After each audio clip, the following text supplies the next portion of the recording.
19 September 2025 रोजी गडचिरोली येथे महसूल मंत्री चंद्रशेखर बावनकुळे यांनी आदिवासी जमिनी उद्योगांसाठी भाड्याने देण्यासंदर्भात नवा कायदा आणण्याची घोषणा केली।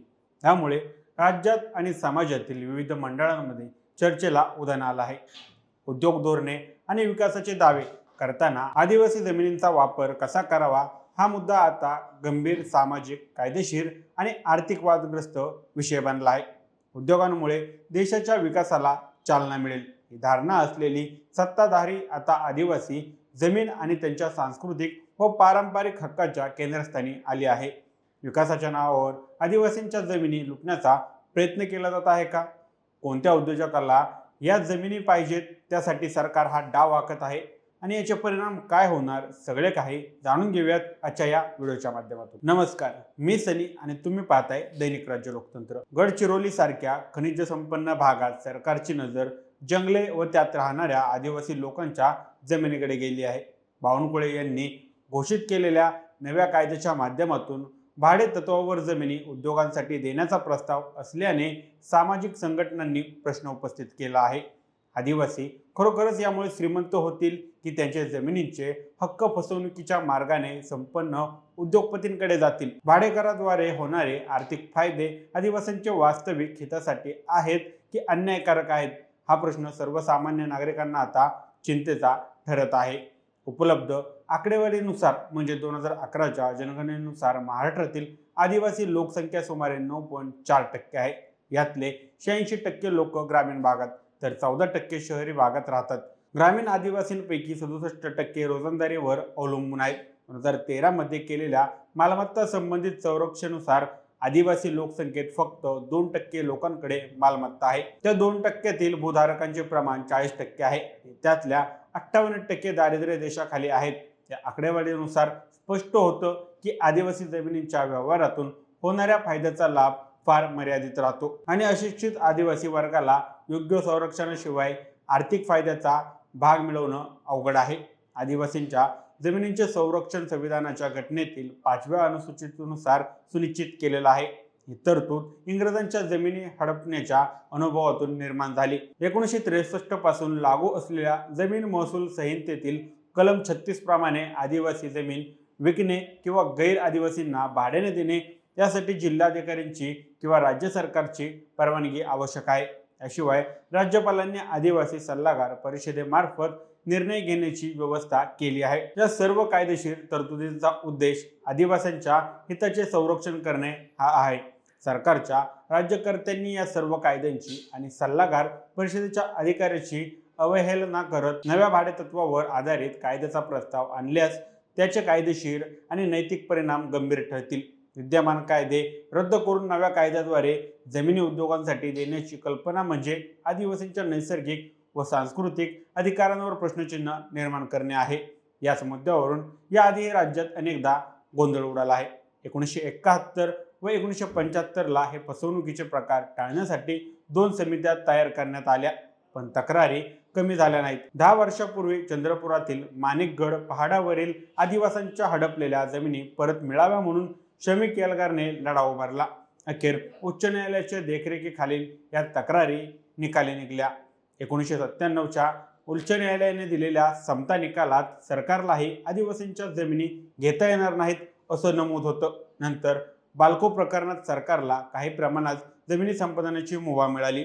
वाजपेयी सरकारने या निकालाचा आधार घेऊन 5व्या अनुसूचित बदल करण्याची तयारी केली होती, ज्याला विरोध झाला। मनमोहन सिंग सरकारने वन हक्क व पेसा कायद्याची अंमलबजावणी करून ग्रामसभांना अधिकार दिले, परंतु 2024 नंतर या तरतुदींचे अवमूल्य झाल्याचेही आरोप आहेत।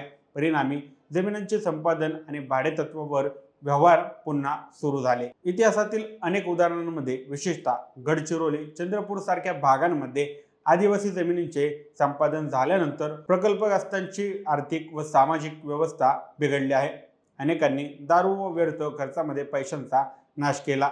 नियोजनाचा अभाव असल्यामुळे गरीब वर्गाला देशोधडीला लागू लागले। या पार्श्वभूमीवर नवीन कायदा आणणे म्हणजेच भाडेतत्वावर आदिवासींच्या जमिनींचा दुरुपयोग करण्याचा मार्ग खुला करणे आहे।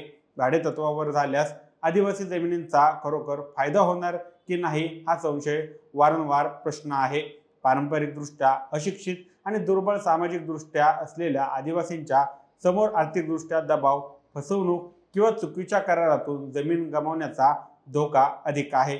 अशिक्षित जातीसमोर भाडे करार व पैशाच्या जोरावर जमीन मिळवणे सहज शक्य होऊ शकतो. महसूल मंत्र्यांच्या घोषणेचा हेतू, प्रस्ताव व कायदा याची कायदेशीर बनावट, 5व्या अनुसूचितेवरील परिणामी आणि आदिवासी सल्लागार परिषदेचा समावेश हे सर्व मुद्दे तपासणे जाणे आवश्यक आहे.